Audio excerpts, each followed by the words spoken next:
capítulo 4 de Mateus, versículo 18. Caminhando junto ao mar da Galileia, viu dois irmãos, Simão, chamado Pedro, e André, que lançavam as redes ao mar, porque eram pescadores. E disse-lhes: vinde após mim, e eu vos farei pescadores de homens. Então eles deixaram imediatamente as redes e o seguiram.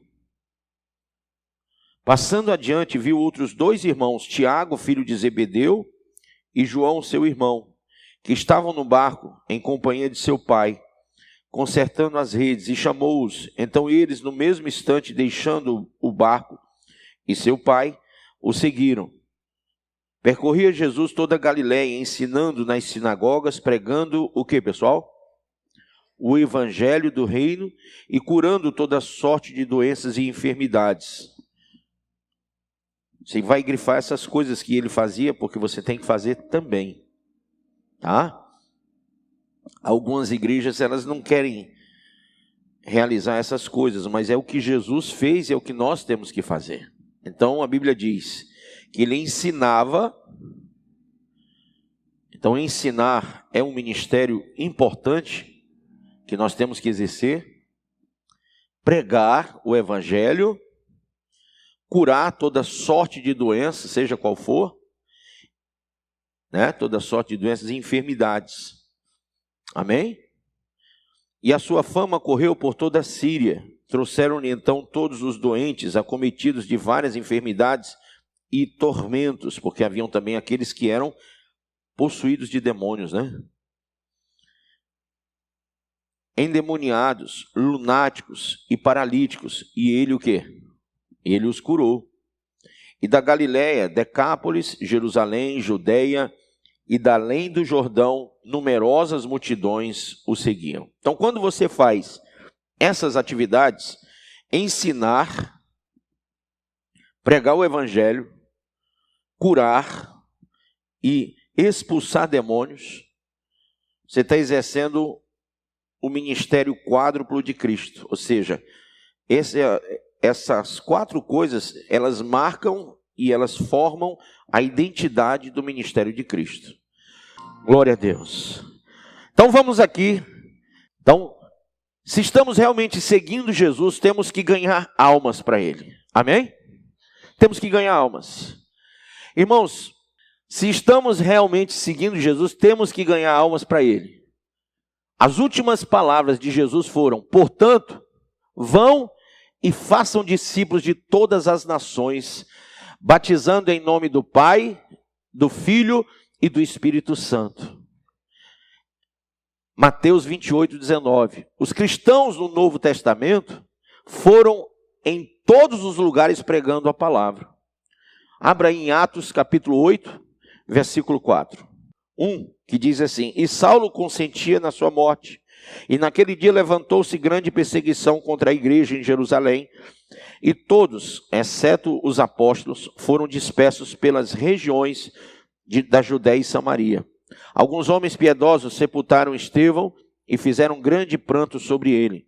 Saulo, porém, assolava a igreja. Saulo é Paulo, que nessa época perseguia a igreja e matava os cristãos. Assolava a igreja, entrando pelas casas e arrastando homens e mulheres, encerrava-os no cárcere. Entre mentes, os que foram dispersos iam por toda parte fazendo o quê? Pregando. Quer dizer que eles estavam sendo perseguidos para serem mortos, presos e mortos. Mas quando eles se dispersaram, eles foram pregando a palavra. Amém? Igreja corajosa, diga igreja corajosa. Sabe que um dos pecados no Apocalipse, a Bíblia diz que os medrosos não herdarão o reino dos céus. Eles estavam ali para serem presos e mortos. Irmãos, nós estamos ainda vivendo um período de pandemia, né? Mas quantos crentes pararam de evangelizar, de pregar, de ir para a igreja com medo de morte? O mais assustador para mim são crentes que foram vivificados no Espírito de Deus com medo de morrer. Crentes que sabem que vão para o céu, que têm um chamado e que ficam com medo de exercer o chamado. Isso realmente é o mais triste. Eu não conto as diversas vezes que eu ouvi da minha mãe: tenha cuidado, tenha cuidado, tenha cuidado, aquele terror, né? Eu digo, meu Deus, se a igreja primitiva não tivesse ouvido isso, eu ficava calado. Mas quantos pais que morreram, quantos filhos que morreram e ouviram a mesma coisa: tome cuidado, Saulo está atrás de vocês, Saulo vai prender e vai matar, e outros mais, entendeu? E eles mesmo assim saíam pregando o evangelho, pregando o evangelho. Então, a gente tem que ter a base, a nossa base é a igreja primitiva, é Cristo. Ele ensinava, pregava, curava e expulsava demônios. Vamos dizer isso? Ensinava, pregava, curava, expulsava demônios. Então, temos que ter essa base. Medo não era uma palavra conhecida na igreja primitiva. Ousadia sim, medo não. Gente, nenhuma folha cai sem a permissão de Deus, quem crê?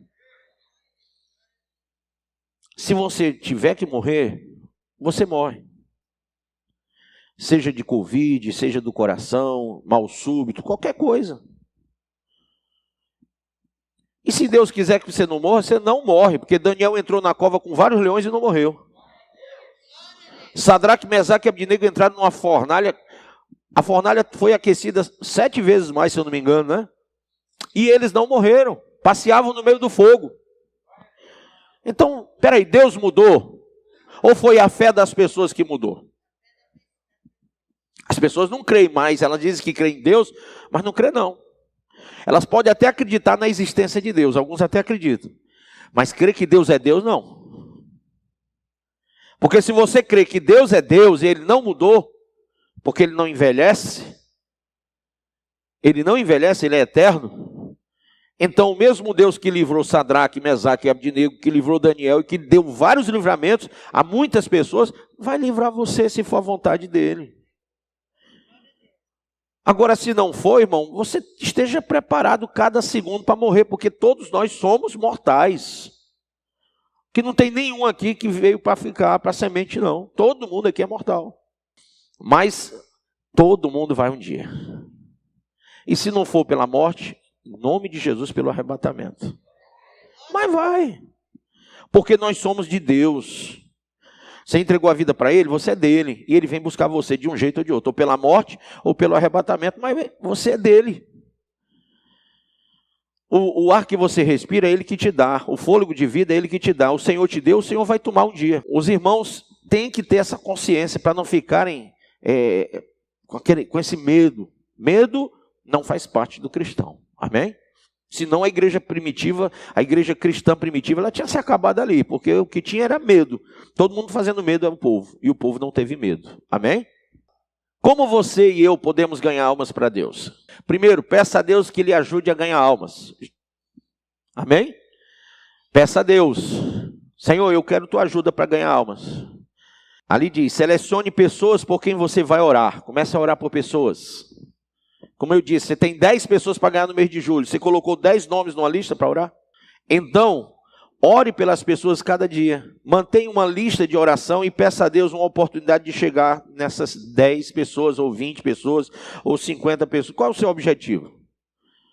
Você traça algum objetivo todo mês, todo dia? Ou você acorda sem objetivo nenhum? Qual é o seu alvo? Se você tem um, seja inteligente para não aceitar o fracasso. Amém? Seja inteligente para não aceitar o fracasso. O fracasso ele começa por você, não é pelos outros não. Ninguém faz você fracassar. A Bíblia diz que em Cristo somos mais que vencedores. Quem entende isso? Então você não é um fracassado. Só tem uma pessoa que nem o diabo pode fazer você fracassar. O diabo quer destruir a igreja, o diabo quer destruir a obra, o diabo. Gente, o diabo já foi vencido na cruz. Jesus nos deu autoridade para pisar na cabeça da serpente e do escorpião, e a Bíblia diz que as portas do inferno não prevalecem contra a igreja. O diabo é um bicho tão poderoso que quando eu digo de joelho ele fica. Mão para trás ele fica. Então cadê essa força toda que vocês tanto pregam quando alguém diz, o diabo quer acabar com a igreja. Ora, me conta outra, desde que o mundo é mundo, que o diabo quer acabar com a igreja. Olha, foi feito um trabalho para acabar com a sua vida. Me conta outra, eu já estou há 30 anos ouvindo isso. Eu não morri porque Deus não deixa. Amém? A Federação Espírita do Brasil já fez trabalho para me matar. Eu estou vivo, irmão. Já fizeram trabalho para eu pegar câncer, para eu pegar todo tipo de doença. Eu não pego nenhuma. Então, o que eu digo para vocês é que só vai quando Deus quer. Amém? Já passei por tudo, até sequestro. Já fiquei em cativeiro e não morri. Então não adianta, porque quem é de Deus o maligno não toca. Nem o maligno e nem qualquer outra pessoa, porque a Bíblia diz daquele que tocar no ungido do Senhor. Levanta a mão, diga assim, eu sou ungido de Deus. Diga de novo, eu sou um ungido de Deus. E ungido quer dizer separado para a obra. Todo mundo é ungido de Deus? Não. Ungido é aquele que é separado para fazer um propósito de Deus. Todo mundo é filho de Deus quando aceita Cristo, quando serve o Senhor, se torna filho de Deus, né? A Bíblia diz, a saber os que creem no seu nome. Amém. Agora, ungido é uma coisa diferente. Ungido é quem é separado. Se Deus dá uma ordem e você diz, puxa, eu vou me resignar a essa ordem, eu vou cumprir essa ordem, você está separado para ser ungido agora. A obediência faz de você ungido de Deus. A desobediência, ela é desproposital, porque quando você desobedece o chamado, você sai debaixo da unção, da consagração, da separação.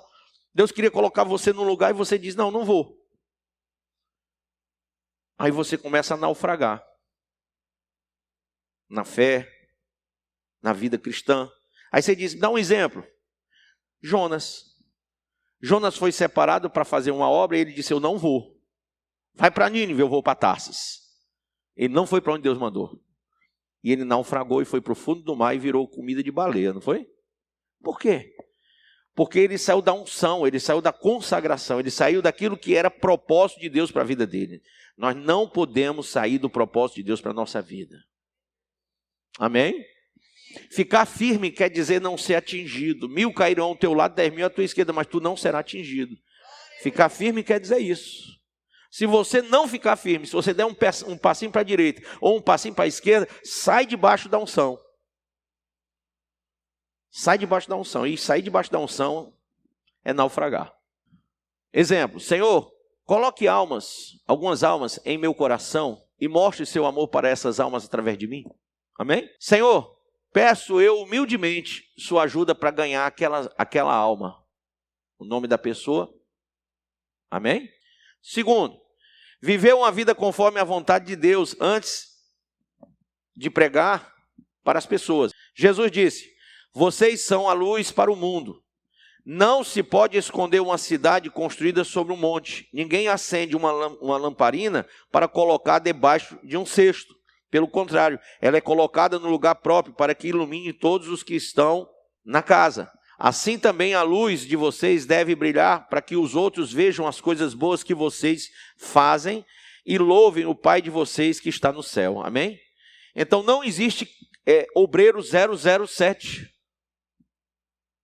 Obreiro que, não, eu não quero vestir fardo, eu não diz que eu sou obreiro, não. Deixa eu aqui no meu cantinho. Irmãos, você não pode ficar no lugar que você quer, você tem que estar no lugar que Deus quer que você esteja. E Deus, Ele é sábio. Quando Ele vê que você tem um chamado e você realmente é submisso ao chamado, o que é que Ele faz? Ele coloca você num lugar mais alto para que todos vejam o seu testemunho e a sua palavra.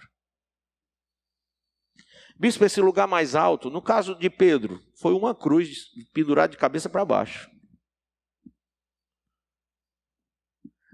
Para muitos foram decapitados.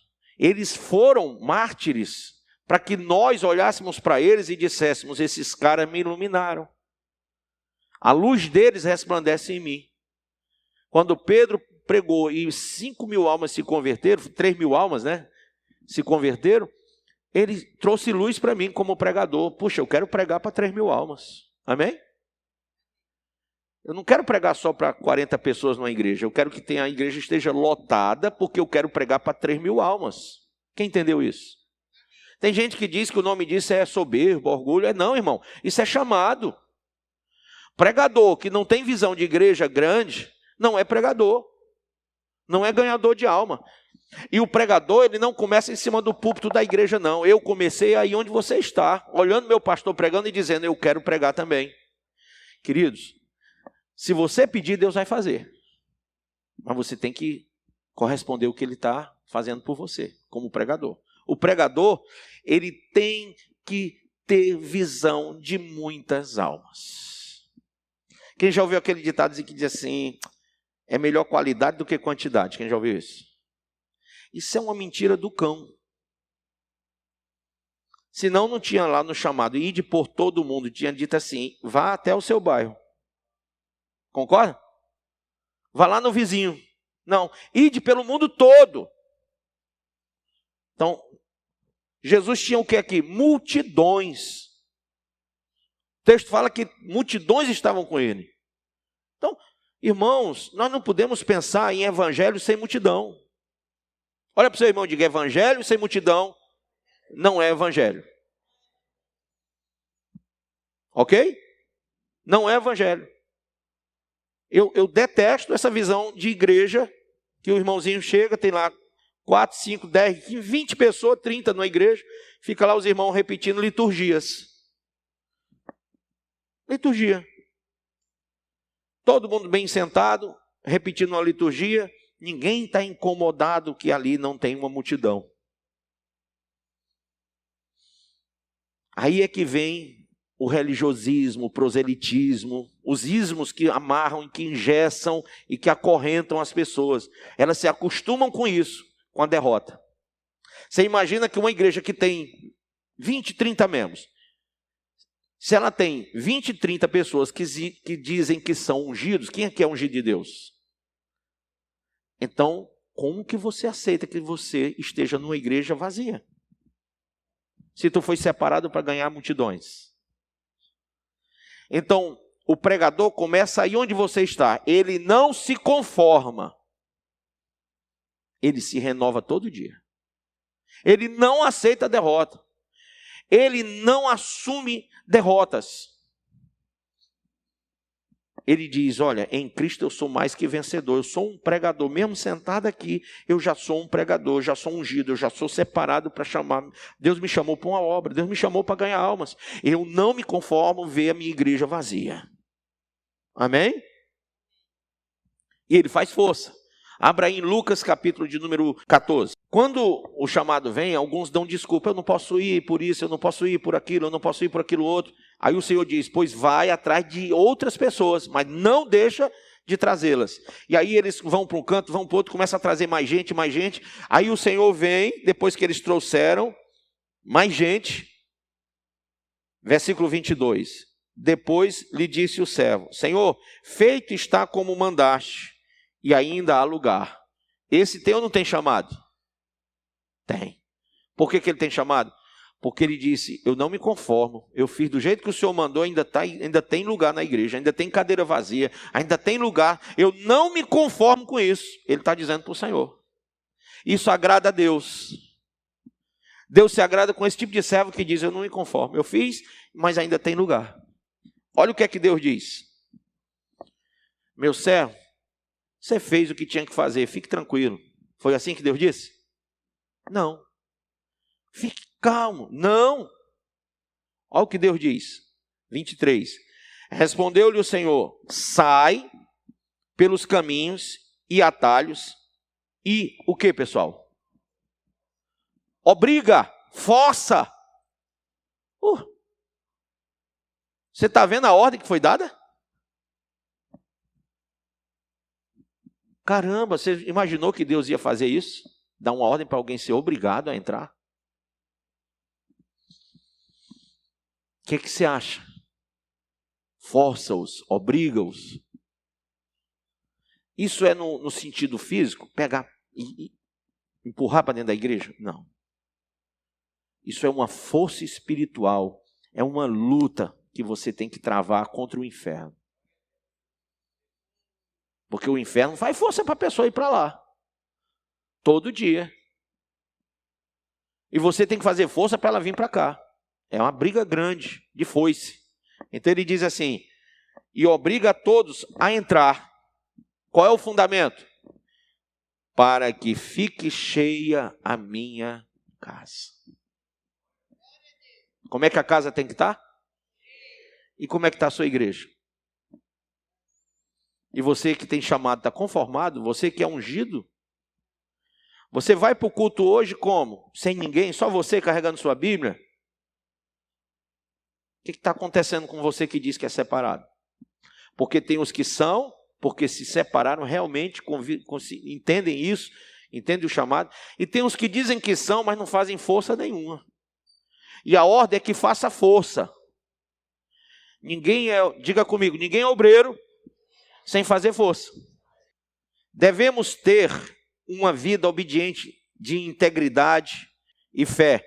Devemos amar mesmo quando outros odeiam e perdoar mesmo quando outros guardam rancores. Temos de manter a confiança mesmo quando os outros estão em pânico e ser honestos mesmo quando todos à nossa volta não são. Não que vamos ser perfeitos, afinal só Cristo não tinha pecado. Mas temos que ter um crescimento espiritual e amadurecimento na vida para que os outros reconheçam e respeitem a nossa fé.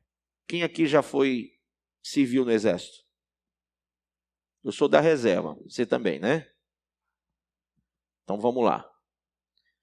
Quando você vai para o exército, você não veste o que quer, você não come na hora que quer, você não vai para onde quer na hora que quer, você não faz o que quer. Quando você vai para um exército, tudo é ordenado. A obra de Deus é um exército. Me desculpem se você ainda está no período da fralda, do leitinho, da mamadeira. Você tem que estar lá. Mas quando você pisar na seara, são poucos os ceifeiros. Então você vai ter que fazer o dobro, o triplo, o quádruplo, porque tem muita obra para fazer. Você vai ser exigido fazer e ordenado fazer.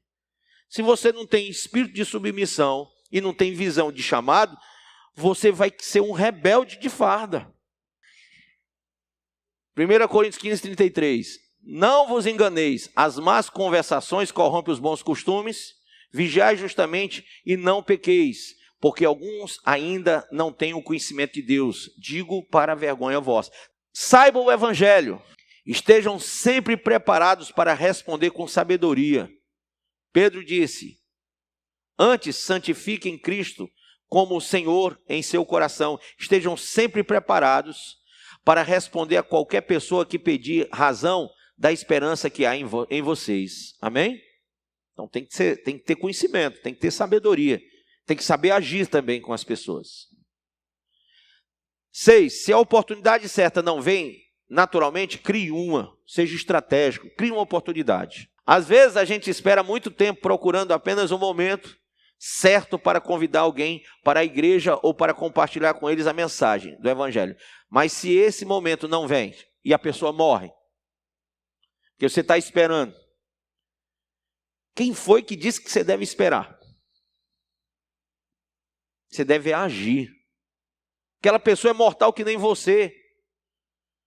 Ela morre e você não prega para ela o que você está esperando. Crie uma oportunidade, gere uma situação, amém? Deixe os resultados com Deus. E disse Jesus, sigam-me e eu vos farei pescadores de homens. O trabalho de todo cristão é ganhar almas para Jesus. Mas como podemos fazer isso? Falando sobre Jesus para outras pessoas. Deus nos usa para espalhar o evangelho pela terra. Todos precisam ouvir o evangelho, porque somente Jesus salva. Nós podemos falar, mas é o Espírito Santo que convence. A salvação é um dom de Deus. A glória toda da salvação pertence a Ele. Não há quem evangeliza. No entanto, nosso papel é muito importante. A fé vem pelo ouvir a mensagem. E para isso é preciso que alguém pregue a mensagem. Esse é o nosso trabalho. E é assim que ganhamos almas. Ou seja, você não tem a obrigação de convencer. Quem convence é o Espírito Santo, mas quem prega somos nós. Viu? Ganhar almas na Bíblia. E disse Jesus: sigam-me e eu vos farei pescadores de homens. Então Jesus aproximou-se deles e disse: foi-me dado toda a autoridade nos céus e na terra. Portanto, vão e façam discípulos de todas as nações, batizando-os em nome do Pai, do Filho e do Espírito Santo, ensinando-os a, o que, pessoal? Obedecer a tudo o que eu ordenei a vocês, e eu estarei sempre com vocês até o fim dos tempos. Mas receberão poder quando o Espírito Santo descer sobre vocês. Então, você tem que buscar o Espírito Santo constantemente. Quem tem um celular, quando ele descarrega, o que é que você faz? Bota para carregar. Crente que não busca o Espírito Santo, descarrega. Tem que estar constantemente buscando o Espírito Santo para não dar vacilo. Amém? Então, quando você busca o Espírito Santo, ele desce sobre a sua vida e você se torna testemunha. Não é só com palavra não, é com vida, porque o Espírito Santo está em você. Amém? E olha o que ele diz: e serão minhas testemunhas em Jerusalém, Judeia, Samaria e os confins da terra. Então, a sua obra não é só no seu bairro não, é toda a Fortaleza. É que se você for mandado para ir para outro estado, para outro país, você tem que ir, porque é até os confins da terra. Mas eu afirmo que é para o bem de vocês que eu vou. Se eu não for, o conselheiro não virá para vocês. Mas se eu for, eu o enviarei. E quando ele vier, convencerá o mundo do pecado, da justiça e do juízo. João 16, 7, 8. Jesus falou do Espírito Santo. Outro versículo. E disse-lhes: vão pelo mundo todo. Pelo mundo todo. Vão pelo mundo todo e preguem o quê? O evangelho. A todas as pessoas. É só para quem você quer? Não.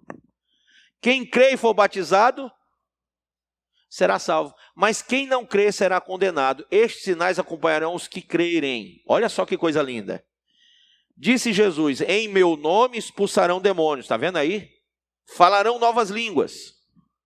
Pegarão em serpentes.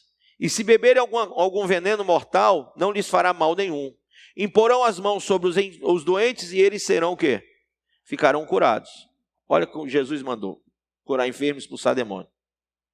Ele mandou também pegar em serpente. Eu não fico pegando não. Se você quiser pegar, mas eu não pego não. Mandou tomar veneno? Não, ele não mandou não. Só disse que se você beber, você não morre. Só morre se ele quiser.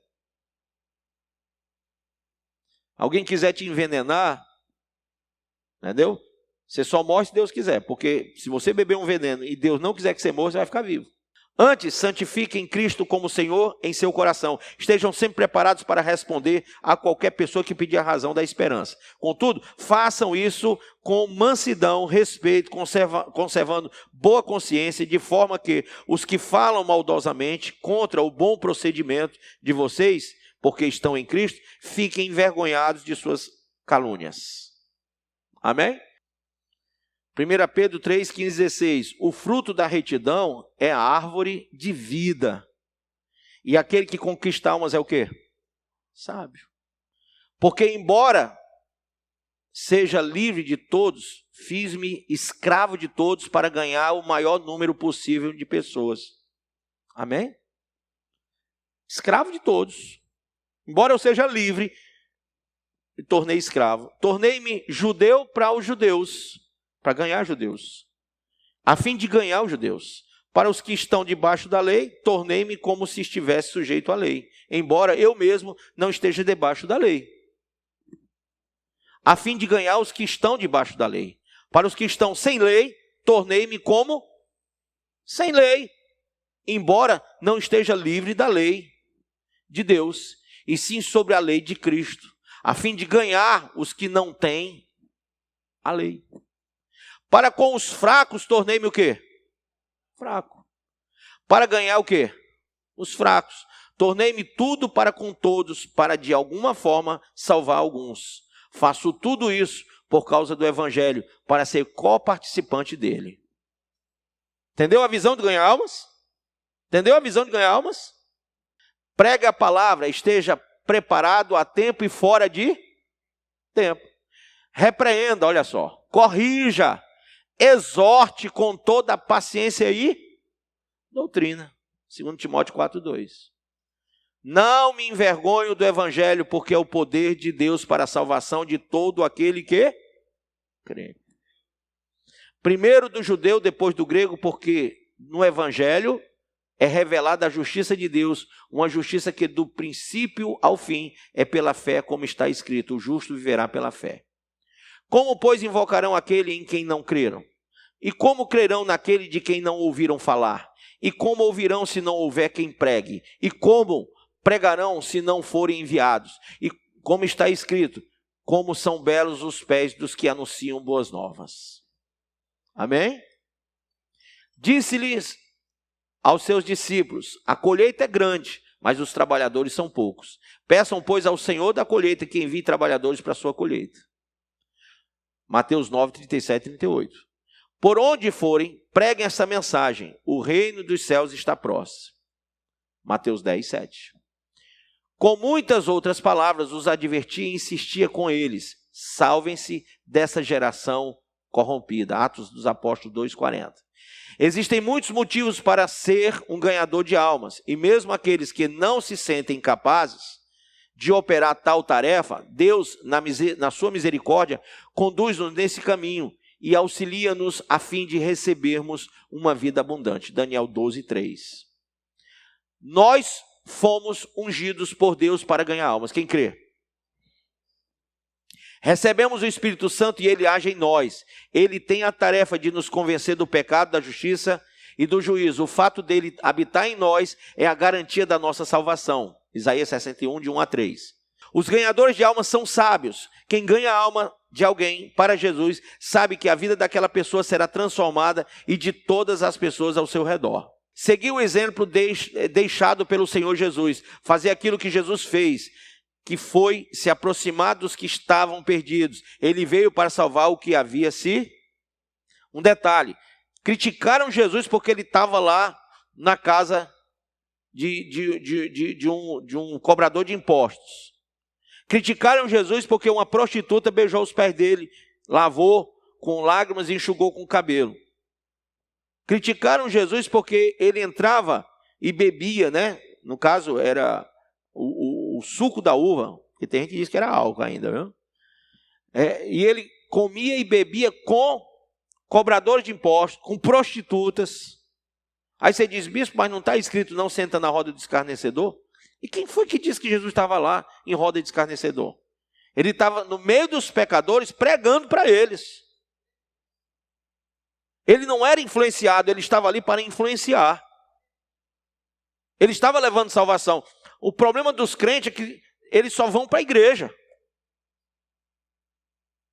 Eles não querem entrar na roda lá dos traficantes, dos assaltantes, das pessoas que estão precisando.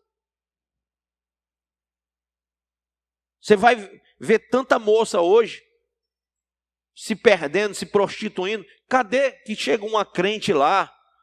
Cadê que chega um rapaz crente para pregar para aquela pessoa? Não prega. Não, porque eu sou melhor do que eles, porque eu não posso sentar na roda dos escarnecedores. Peraí, santarrão. Tu veio para ganhar a alma do pecador.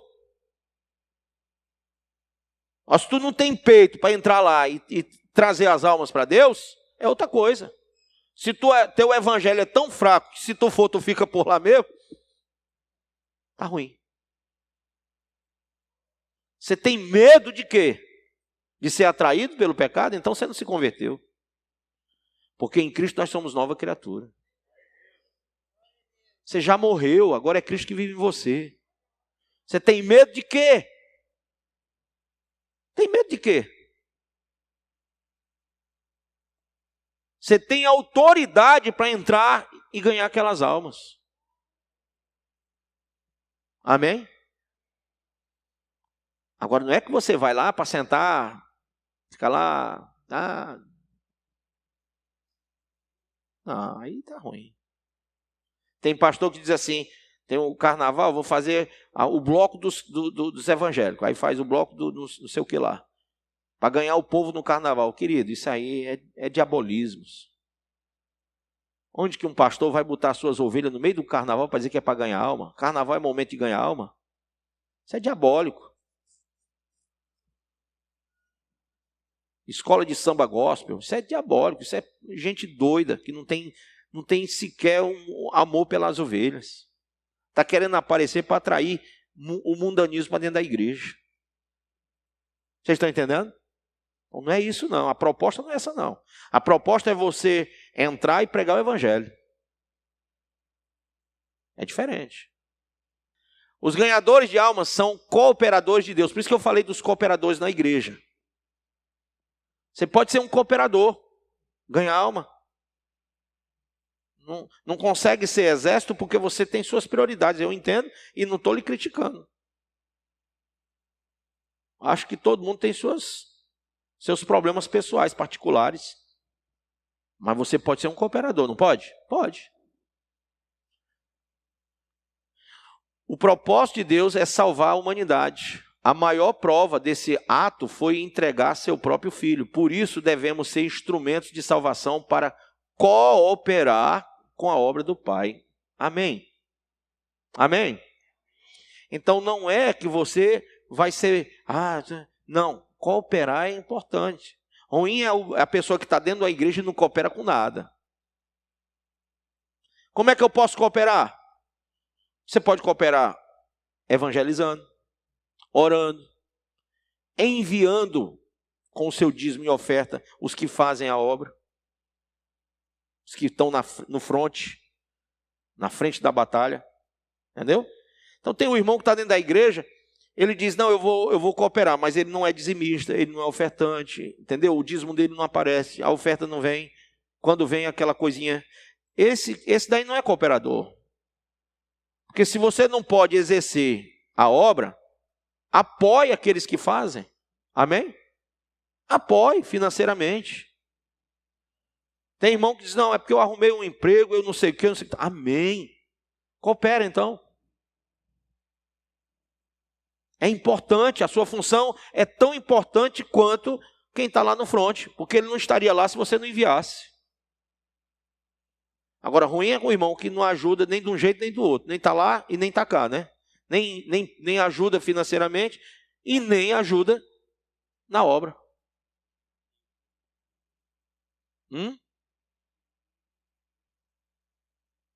Jesus ordenou todos os cristãos que fizessem discípulos.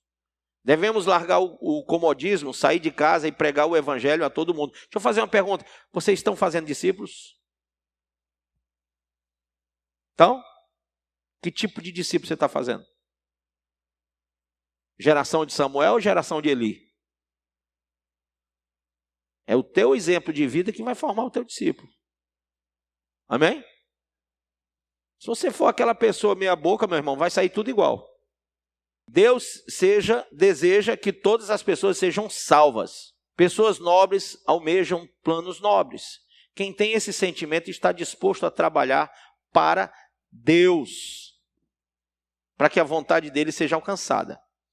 Deus deseja ver sua casa cheia. 8. Aquele que não ganha almas está pecando. Tiago 4,17, veja aí.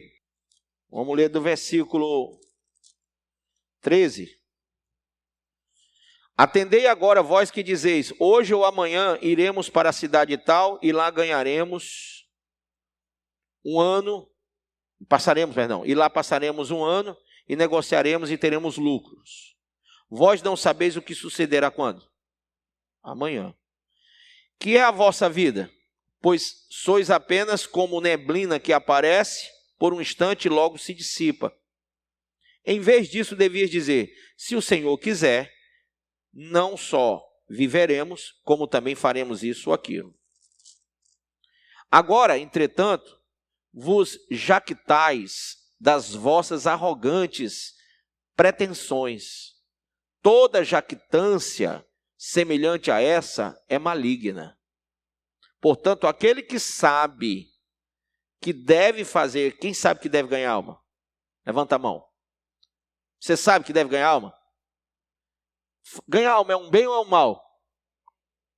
O cristão está na igreja para ganhar a alma dele e a dos outros ou não? Você foi para o encontro com Deus para se tornar o quê? Um cristão ganhador de almas. Você fez o encontro com Deus e de lá para cá você não ganha ninguém. E até a sua está se perdendo. E aí?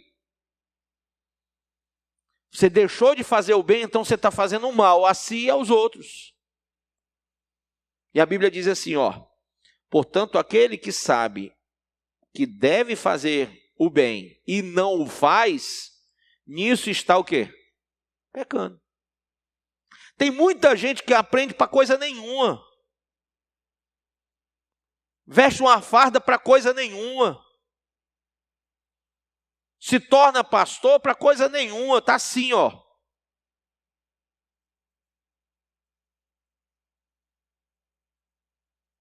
Isso é ruim. Isso é ruim. Você tem que ter um propósito de vida ligado direto com o trono da graça de Deus. Amém? Você sabe o que deve fazer? Sabe que deve ganhar almas? Que a sua e a dos outros tem que ser ganha? Então por que você não está fazendo isso? Tem que fazer, irmão. Está pecando. Jesus vem, você vai ficar. Porque você tirou a mão do arado. Afinal de contas, ganhar almas é uma coisa que depende de minha vontade? Não. Não. Quando Jesus disse, ide por todo o mundo, ele disse o quê? Ele pediu ou ele ordenou? Ele deu uma ordem. Vai, força-os a entrar, para que a minha casa esteja cheia. Isso é um pedido ou é uma ordem? Você está cumprindo? Então está pecando. Se não está cumprindo. Mas eu não tenho obrigação nenhuma. Quem tem essa obrigação é o pastor da igreja. Você está muito enganado. Isso é um trabalho para todo cristão, para todo membro do corpo de Cristo. Amém? Eu estou aqui para ganhar a sua alma. Porque se eu não ganhar a sua, você não ganha de ninguém. Vamos lá. Deus teve misericórdia de nós, Efésios 2, versículo 3 ao 5, passa. Não é misericórdia humana, é uma misericórdia divina. E ela tem por alvo resgatar a pessoa e não de resolver os seus problemas. Os nossos problemas acabam quando somos salvos da morte eterna. Porque os outros problemas você vai ter sempre. Não tem esse negócio de eu me converti e não tenho mais problema. Todo mundo tem problema. Todo mundo tem, seja financeiro, seja de todas as áreas. Todo mundo tem problema. O problema maior, que era ir para o inferno, você não tem mais. Amém? Esse é o nosso chamado e ministério prioritário. 1 Coríntios 5, 18 ao 20, Pedro 2, 9. Um dos principais propósitos de Deus é resgatar almas. E como embaixadores de Cristo, representamos a mais intensa vontade dele. Então não pode ter ódio no meio da igreja. Não pode ter mágoa no meio da igreja. Não pode ter briga no meio da igreja, porque o ministério dado é o da reconciliação. Isso quer dizer que você vai ter que estar pronto para perdoar. Amém? Quando alguém começa a manifestar ódio dentro da igreja, se alguém provou que ele não é cristão. Não é cristão. Tá? E uma coisa que eu quero passar para vocês, Deus trata com cada um de forma individual. Pergunta assim, por que, bispo? Porque só ele conhece cada um de forma individual. Só ele. Eu conheço a sua vida? Então como é que eu vou tratar com você de uma coisa que eu não sei? Eu sei os seus motivos, as suas... Não sei. Então, às vezes um irmão ou outro quer julgar o outro. O irmão não julgue a ninguém, porque você não sabe o que o outro está passando. Ore pela vida dele. rogue ao Pai que o abençoe, que o levante. Mas não bata, não fira, não magoe o seu irmão. Nele está o sangue do Cordeiro de Deus. Você não pode bater no sangue do Cordeiro de Deus, irmão. É corpo de Cristo. Você quer ser mais um daqueles que açoitaram o corpo? Quando um irmão bate no outro na igreja, ele está açoitando o corpo de Cristo. Ele não é diferente daqueles romanos, não. Olha quantas chibatadas. As chibatadas que eu levei na minha vida cristã foi de crente. Porque ímpio não se incomoda com a igreja não, irmão. O ímpio quer fechar a igreja e ponto. Quem bate em pastor é crente. Quem fala mal de igreja é crente.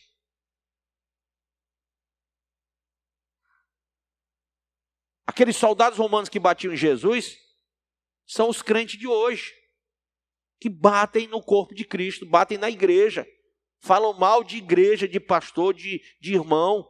Não faz isso, irmão. Você não pode bater no corpo de Cristo.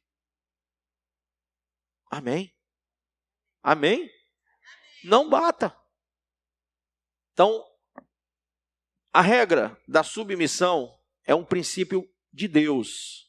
A autoridade espiritual, ela pode parecer a alguns que se trata de um tema seco, mas a essência da própria espiritualidade está ligada a essa questão da obediência às autoridades, a obediência a Deus. O Senhor age a partir do seu trono, que está estabelecido sobre a sua autoridade. Isso é básico e coloca tudo como Deus quer. Por exemplo, alguém já viu Deus aqui? Não.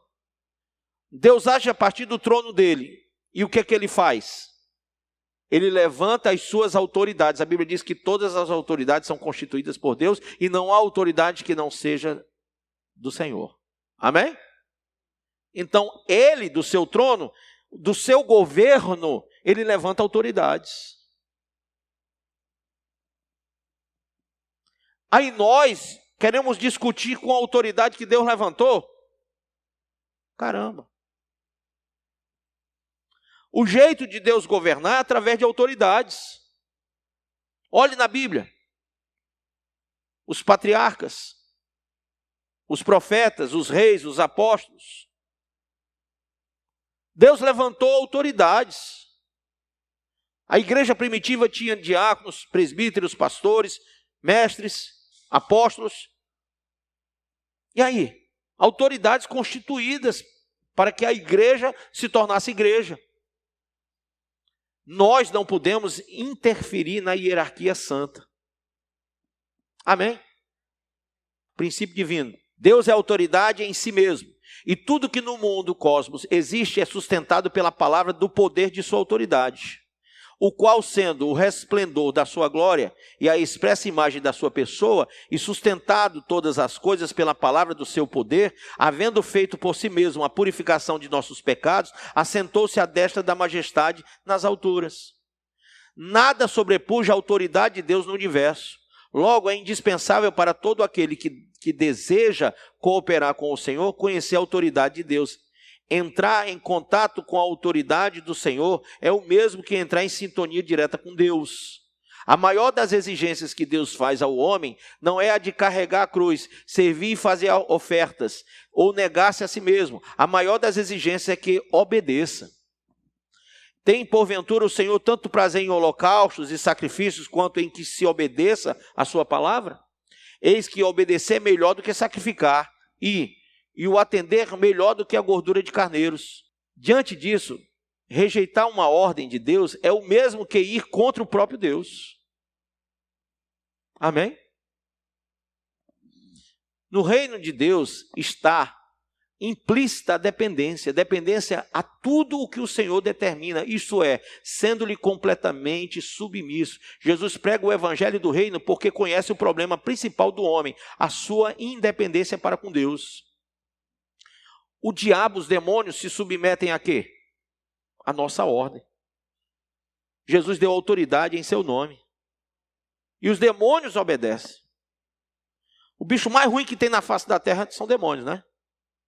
E eles obedecem. autoridade delegada. Romanos 13:1. O princípio de autoridade delegada é que rege todas as relações do homem com o homem. Então Deus delegou a autoridade, você tem que estar submisso. Bem como do homem para com Deus. Todas as coisas estão debaixo desse princípio. Nada está solto. Este é um princípio de ordem e paz, nunca de confusão. Deus assim criou todas as coisas, mas ao rebelar-se, Lúcifer gerou a confusão. E pior, está levando todos os homens a viverem debaixo do princípio de rebelião. Como funciona o princípio de autoridade delegada? Na Trindade temos que o Pai é igual ao Filho, que é igual ao Espírito Santo. Na essência, os três são iguais. Todavia, o Pai, o Filho e o Espírito Santo são diferentes nas funções. O Pai enviou o Filho. O Filho veio. O Filho foi obediente ao Pai. O Filho enviou o Espírito Santo. O Espírito Santo o quê? Veio. E o Espírito Santo é obediente ao Filho. Amém?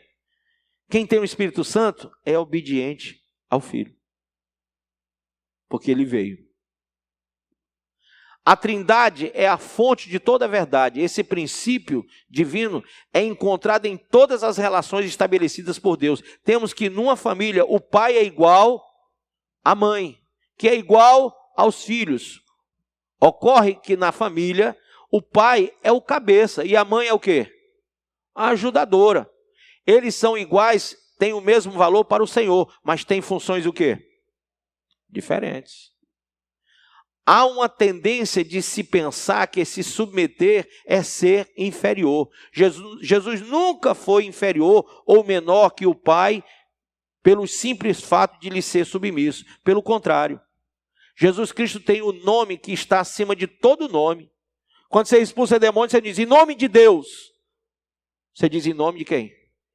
Jesus. Quando você cura enfermo, em nome de Jesus. Está acima de todo nome. Viu? E Jesus não foi desobediente ao Pai. Foi submisso.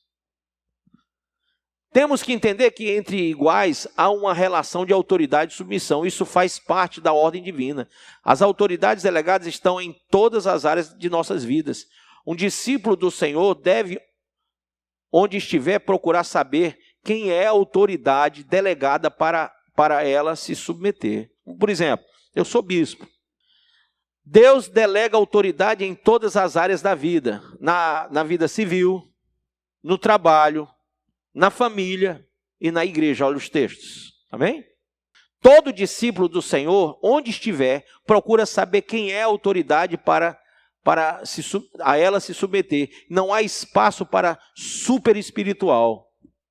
O problema do super espiritual, quem é este? É aquele que aparenta espiritualidade, mas esconde uma grande rebelião e que traz muito dano ao corpo de Cristo. O super espiritual costuma dizer, eu só obedeço a Cristo, o Senhor. Quer dizer, não obedece a ninguém na igreja. Não estou sujeito a nenhum homem. Ou então aquela, não trabalho para homens. É o super espiritual.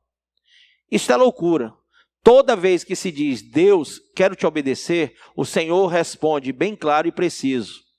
Ótimo, então obedeça ao teu marido, ao teu pai, ao teu chefe, ao teu pastor. Aí aparece o super espiritual declarando, não, eu só obedeço ao Senhor, a ninguém mais. Só obedeço o que tu me falares pessoalmente. E o pai responde com toda firmeza, mas o meu desejo é que me obedeças através deles. Regularmente escutamos essa outra resposta.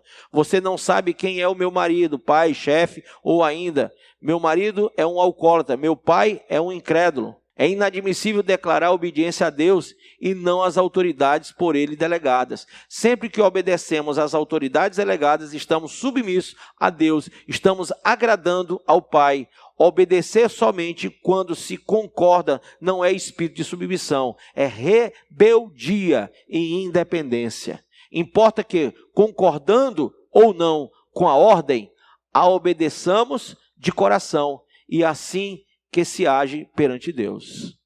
Enquanto não reconhecemos as autoridades delegadas sobre nós, não chegamos à maturidade nem ao alvo. Precisamos de guias que nos levem pelas mãos para que não fiquemos no caminho sem atingirmos o alvo. Jazem nas trevas de todos os caminhos, como o antílope na rede. Isaías 51, 17 ao 20. Os homens esperam que a igreja apareça e os tome pelas mãos, guiando-os, levando-os pelo caminho em que devem andar. Submissão, um princípio de Deus. O que é submissão? Não é uma obediência externa, nem tampouco quando controlado. Submissão é prestar obediência inteligente a uma autoridade delegada. É exteriorizar um espírito submisso, mesmo quando ninguém está por perto. É renunciar à opinião própria quando se opõe à orientação daqueles que exercem autoridade sobre nós. Amém? Quando é que aprendemos o que é submissão? Quando é? Quando é que nos convertemos? Quando aceitamos o senhorio de Cristo sobre nossas vidas?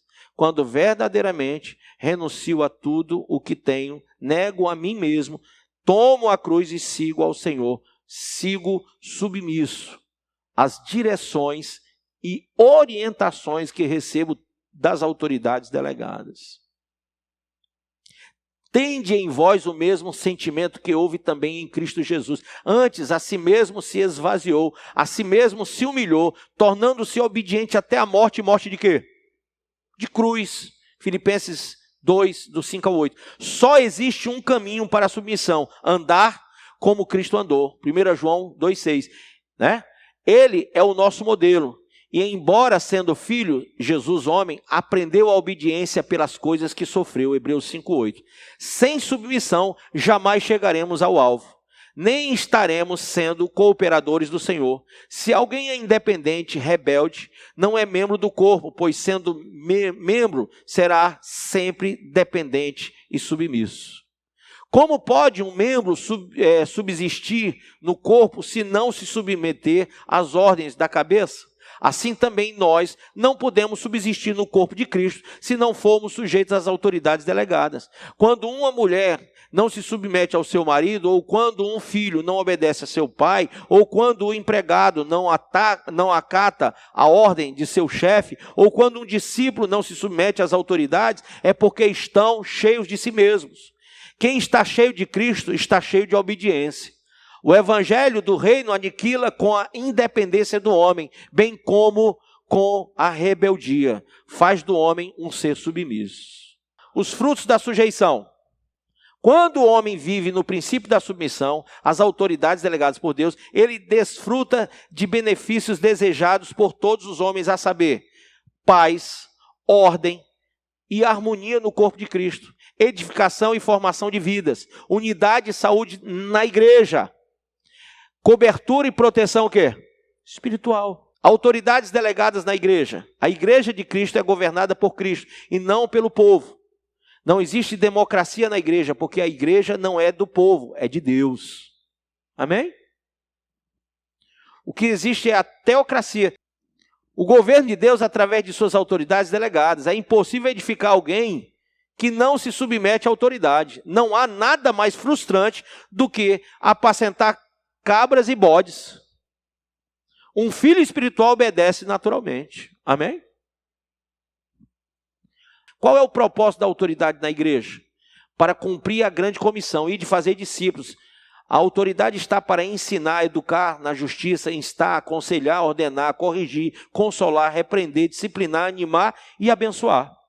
Mulheres, sujeitem-se cada um a seu marido como o Senhor, pois o marido é o cabeça da mulher, como também Cristo é o cabeça da igreja, que é o seu corpo, do qual ele é o Senhor. Assim como a igreja está sujeita a Cristo, também as mulheres estejam em tudo sujeitas a seus maridos. Maridos, ame cada um a sua mulher, assim como Cristo amou a igreja e entregou-se por ela, para santificá-la, tendo purificado pelo lavar de água mediante a palavra, e para apresentá-la a si mesmo como igreja gloriosa, sem mancha, nem ruga, ou coisa semelhante, mas santa e inculpável. Amém? Quero que vocês entendam uma coisa. Princípio de autoridade não se discute.